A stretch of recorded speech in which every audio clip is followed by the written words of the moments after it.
Well, now it's time. We gotta talk about Vultures 2. This is our official Vultures 2 review. We got a random kind of a shock drop at like 10 a.m. this morning, our time. There was a little hints and sneak peeks that maybe the album was dropping on August 2nd, but woke up this morning, Vultures 2 was here. We both listened to it. I What do you guess think? Yeah. I'll give you my thoughts first. So when I started listening to Vultures 2, the first three songs I actually thought were like a good start. I don't have the track list in front of me, but it's like Slide and Field Trip. What's the other? Do you have the track list? I'm just trying to. Oh no, I do I'll have pull it. it up. Slide, Time Moving Slow, and Field Trip. Like I did think those three songs were a solid start, but then I got to Fried, right? And I'm like, this song is like a demo or like a reference track. Like what why is this here? Fried was like an unfinished song, and that's when I kind of started to get a little worried and stressed out about what this album was going to be. There's like there's like such weird songs on here like Husband, fuck that song. It's so Maybe. random. Yeah. Maybe Sorry. fuck that song. Bomb. Why is your daughter rapping in Japanese? Like I kind of dug the vibe. Like I could bob my head to Bomb, but fuck that song. It's stupid. Shouldn't be here.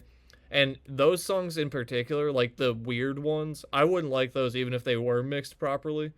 But then there's songs that I feel like I would actually like if they were finished, like Fried and Dead, and some other ones. Like 530 is clearly like got some weird shit going on, even though I still liked it. There's just like weird, unfinished, unmastered songs on this album, and it was like odd. Lifestyle is the song with Lil Wayne, which could have had a lot of potential, but Lil Wayne's verse is like totally overshadowed by the beat, and the production is weird, and I don't know, it's just disappointing to me. There's a few good songs I thought, like Field Trip, Promotion, 530, I guess, but I'm kind of iffy on that one because there are some weird mastering things. But I'm just like surprised that this album released to the public the way that it did. It's been delayed like four different times. They keep pushing it back. It was supposed to drop in January. They pushed it and pushed it and pushed it. Now it's August. We get the album and half the songs aren't even done. Like it just Vultures 2 does not live up to the quality that we've come to know and love from Kanye West. I was just pretty disappointed overall.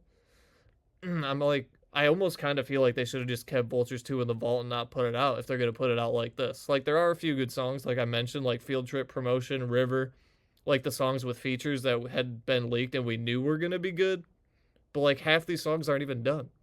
My Yeah. official score for Vultures is a 5 out of 10. Yeah. I mean, I can't really argue with you. Like I mentioned for the JPEG Mafia album, there was just some moments that, just the chaotic production took away a little bit for me. And that's all this album felt like was It's just a mess, dude. insane, weird, wild, like just obnoxious production choices throughout the entire album on top of lazy verses from Kanye. Name one And good rapping performance from I Kanye on I here. I, That doesn't exist. I don't think 530 That's the 530 that's the only one you can say. 530 is a highlight of the album.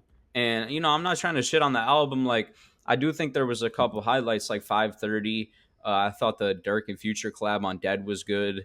Um, uh, Young Thug's joint on River was good.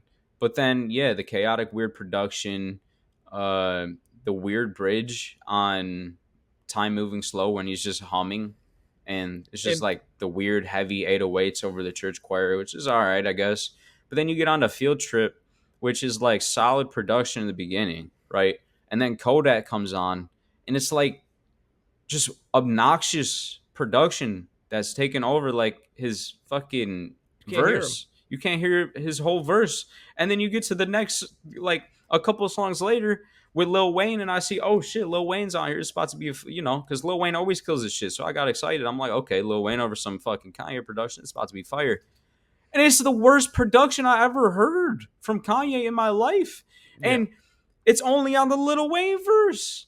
And it's this weird fucking obnoxious duck fucking noise that's just constantly over his vocals, like his whole rapping performance from Lil Wayne. And it's like Lil Wayne had a good verse that's just shit on by Kanye's ass production. That was like the most disappointing part when you see I, Lil Wayne's name and you get that. I was like, it genuinely upset me because I was like, I felt disrespected from Lil Wayne because I know for damn sure he ain't send it in knowing that it was about to be just overshadowed by some ducks. You know what I'm You know it's saying? not Like, Wayne's fault, yeah. that shit was mad weird. But there was some highlights, like I said, like 5:30. There was a couple more heartfelt performances, which, you know, I did appreciate on something like a Sky City.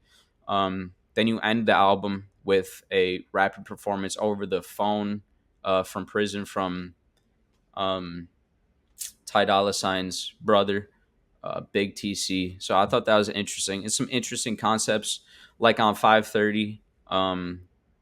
I thought the concept of 5:30 was pretty interesting, where, you know, a lot of people are shitting on it saying he's mumbling and shit, but he starts off the song rapping, and then later through the song he talks about how he's getting more drunk through, you know, he gets more drunk throughout the song and he starts mumbling at the end of the song. So I thought it was an interesting concept. Like, I'm not trying to shit on the whole album, but yeah, I thought the heartfelt Kanye performances were good, like on 5:30 and Sky City, and there were some good features from Young Thug, Future, Lil Durk, and like I said, I appreciated the concepts, but, you know, the production on some points of the album, like Kodak's verse on Field Trip and the obnoxious duck sounds over Lil Wayne's verse, were just too annoying. You know what I'm saying? It just take away from the album a lot, and just some forgettable rap performances with some whack, like, I won't say whack, but pretty weak verses from Kanye and some other people. So I would I say give it a whack. 6.3. 6.3, yeah, I'm at a 5, so we averaged that at like a 5.5, 5.7 or something. Like, it just felt like uninspired. Like, Yeah. they didn't give a fuck about it. Yeah, They're like, you that's want the the right album? word. Here's a fucking album. Like, Yeah, it's like just lazy. not. There's just felt lazy. Yeah, from Kanye. Like, the fucking mixing is so bad, bro. Especially, like, how can you mix something so bad over somebody's verse too that they send you? It's crazy. Like, it seems disrespectful. How And was Lil the Wayne, the fuck? Like, you got the goat sending you a verse, and then you're gonna fucking, like, I could produce a beat that would make that verse sound better, bro. I'm not even lying. It's just Like, what? how does JPEG Mafia put out an album with better production quality than Kanye West? Like, that's just proof that he's not trying and doesn't give a fuck and just gave us a kind of mid dog shit album. So Yeah. I guess, you know, for the sake of tradition, where does it go on the tier list? Well, it's not as good as Carnival, or I keep saying that, as Vultures 1. No. There's a few good songs, but it's just not good enough. It's definitely not even really close. I'd probably, it's not even as good as Something Ether. It's not even as good as, damn, it's way down there, bro. It's probably near, like, it's got to be near, like, Ice Spice's shit, bro. I ain't Yeah. even gonna hold you, for real. That's where I'm at, right by Ice Spice, right above her. That's what I was thinking. That's disappointing. Crazy, dude. Wow. You know what? Fuck him. Worse than Ice Spice. Yeah, do it to him. Now that's Yeah. crazy. Had a worse album than Ice Spice, dude. And she put out a Wow. 7-song EP. So go And she's fuck talking 'em. about, they call me the poopy, but I don't stink. Like, come on now, that's crazy. There you go. Vultures 2, that's Wow. our full review. Overall, just like kind of disappointed and upset that Kanye's putting out music at this quality now. Like, you got it. And they even posted an update like, we're going to fix some of the songs and update them live. Like, why release it then? Just delay it another fucking 6 months. We've already been waiting 6 months. You keep pushing it back, and then it's been delayed 6 months. It was supposed to come out in February, which is the 2nd month of the year. It's now the 8th month of the year. That's 6 months. How is half of it not done? Over half the songs don't sound finished. It's like literally 70% of the songs. I don't know, man. I don't know. It's just disappointing. But there you go. Vultures 2, it's here. Maybe Vultures 3 will be better. Who knows? It's Off the Top podcast, got you laughing like you hit the gas pack. Show is crazy like you watching Mad Max. Every other podcast is mad whack. Off the Top podcast.